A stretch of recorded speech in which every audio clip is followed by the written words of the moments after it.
ओम श्री गुरुवे नमः। ओम शांति शांति शांति। प्रणाम भगवान। भगवान एक सत्संग मुंडक उपनिषद प्रवचन श्री स्वामी अखानंद सरस्वती जी महाराज द्वारा विरचित मुंडक सुधा से, और प्रवचन नंबर 30 मंत्र नंबर 7 से 9 ब्रह्म ज्ञानी की महिमा भाग 5 से सत्संग लेते हैं। भगवान स्वामी जी किस तरह से बताते हैं कि गतः कलह पंचदश प्रतिष्ठा। कलाओं की गिनती है 15। कला कहते हैं एक अंश को। जैसे चंद्रमा में 16 कलाएं होती हैं, तो कला अंश से छोटा होता है। कला के संबंध में शास्त्र में अनेक उपचार का वर्णन आता है। निवृत्ति कला, विद्या कला, शांति कला, प्रतिष्ठा कला, शांत यातीत कला, ये सब शरीर में होती हैं। फिर ऐसे 5 का 15 कर देते हैं। यह भी एक कला की पत्ती है।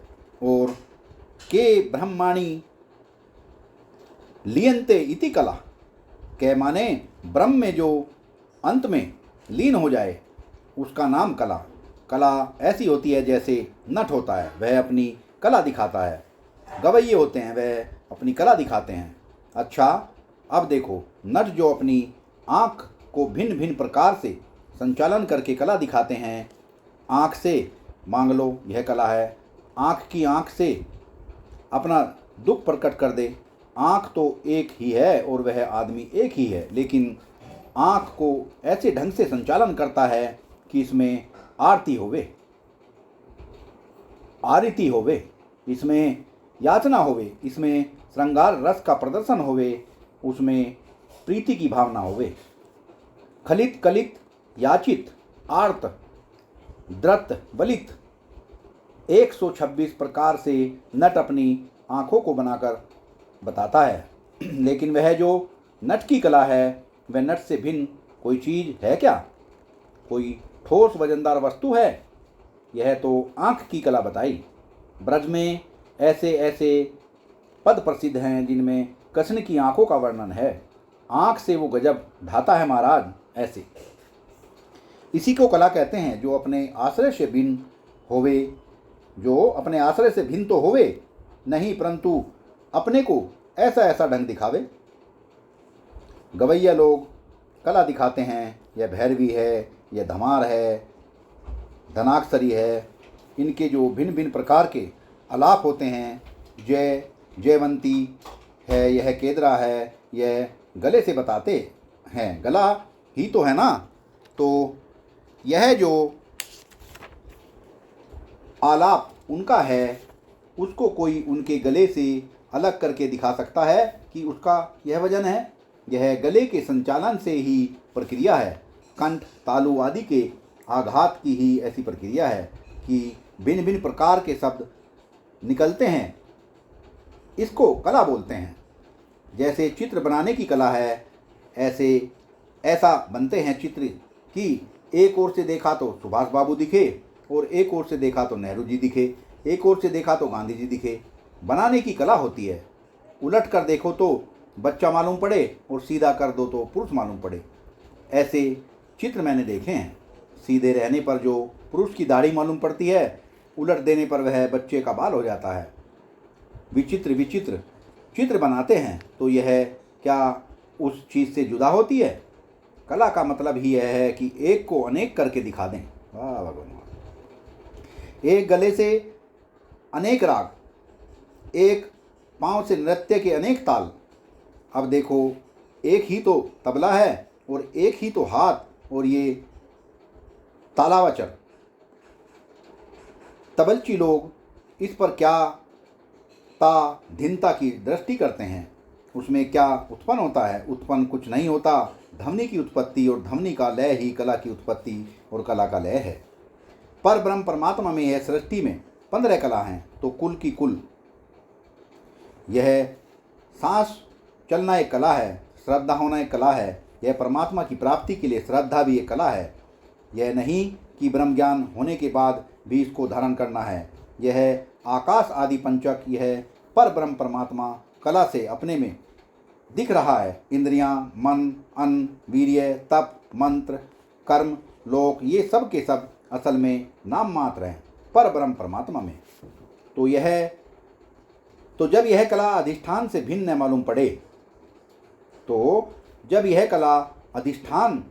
न मालूम पड़े, अच्छा, एक आदमी बड़े आनंद से मुस्कुराता है, उसका ऊपरी होठ कैसे उठता है?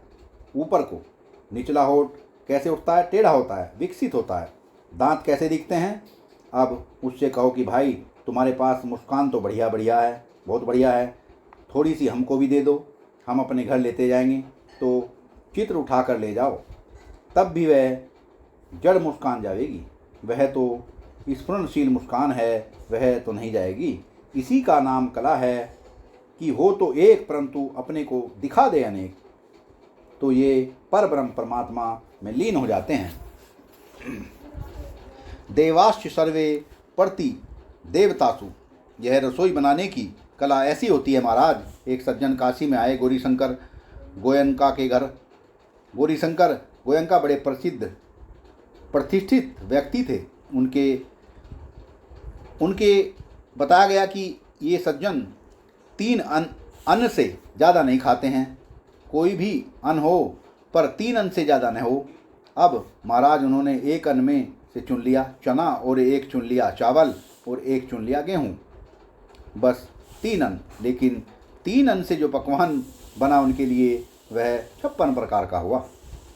तो यह 3 प्रकार के अन्न से 56 प्रकार का भोजन बना देना, यह क्या हुआ? इसी का नाम कला है। तो एक ब्रह्म से अनेक प्रकार की सृष्टि होना यह कला है, और यह कला दिखाने पर दिखे और शांत करें तो शांत हो जाए, यह सृष्टि की कला है। तो देवाश्च सर्वे प्रति देवतासु, और यह देवता है। आप जानते हैं कि देवता क्या है? धूतिमान, यह हमारी आँखों में, नाकों में, इंद्रियों के साथ कड़ी जोड़ने में एक तृतीय वस्तु की आवश्यकता पड़ती है। यह आप देखना, जैसे यह हम फूल या घड़ी देख रहे हैं अपने हाथ में, तो यदि यहाँ अंधेरा होता है तो ये नहीं दिखते, ये होते तब भी नहीं दिखते। हमारी आँख होती है तब भी नहीं दिखते, आँख न हो तब भी ये होने पर भी नहीं दिखेंगे, और ये है ना, हो तब भी, आँख होने पर भी ये नहीं दिखेंगे, और ये दोनों हों पर रोशनी न हो तब भी ये नहीं दिखेंगे। माने हमको कोई भी वस्तु देखने के लिए 3 वस्तु की जरूरत पड़ती है, भौतिक रूप से विषय, आध्यात्मिक रूप से आँख, और आदि दैविक रूप से सूर्य की रोशनी। दृग रूपम अकर्म। अब आप देखो कि इसमें यही ईश्वर की जरूरत है वस्तु के ज्ञान के लिए। जब हम अपने दिल में किसी वस्तु को देखते हैं तो देखने वाले हम, और दिखने वाली वस्तु, और देखने के लिए जो प्रकाश है वह है ईश्वर। तो एक अद्वैत ज्ञान होता है। तो यह कला और कलाकार, नट और नाट्य दोनों ईश्वर स्वरूप हो जाते हैं, और देवता, इंद्रिय और विषय ये ईश्वर रूप हो जाते हैं, और सारे कर्म ईश्वर रूप हो जाते हैं। और यह विज्ञान में जो आत्मा है, विज्ञान माने अंतःकरण, विज्ञायते अनेन इति विज्ञानम अंतःकरणम तन्मयम आत्मा।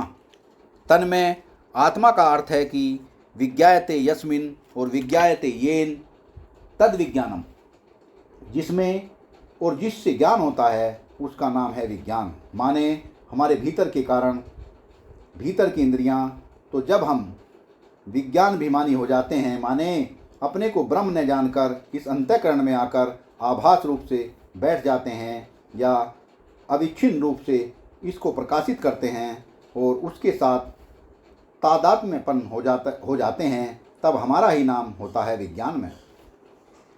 जब आदमी किसी के साथ तन्मय हो जाता है तब उसको बोलते हैं कि वह तो तन्मय हो गया भाई, वह तो तन्मय हो गया है भाई। लोभी आदमी धन में हो जाता है, कामी पुरुष काम में हो जाता है, प्रेमी पुरुष प्रेम में हो जाता है। मैं बोरी ढूंढन चली रही किनारे बैठ। भागवत में पुरंजन का वर्णन आता है कि वह पुरंजनी के साथ इतना घुल मिल गया था, इतना एक हो गया था। तो यह आत्मा जो शरीर के साथ एक हो गया है, इसके द्वारा बाहर की चीज़ों का ज्ञान होता है, और जिससे ज्ञान होता है उस यंत्र के साथ मिल गया है। गीता में जिसको बताया यंत्रारूढ़ानि माया, यह मनुष्य यंत्र आरूढ़ हो गया है। परमार्थ का काम ही यह है कि दिल के साथ मत मिलो। अगर परमार्थ के मार्ग पर चलना है तो अपने मन से मेल मिलाप मत करो। मनमुख परमार्थ के रास्ते में नहीं चलता, गुरुमुख परमार्थ के मार्ग में चलता है। सत्संग को विराम देते हैं भगवान, आगे का सत्संग कर लेंगे। प्रणाम भगवान।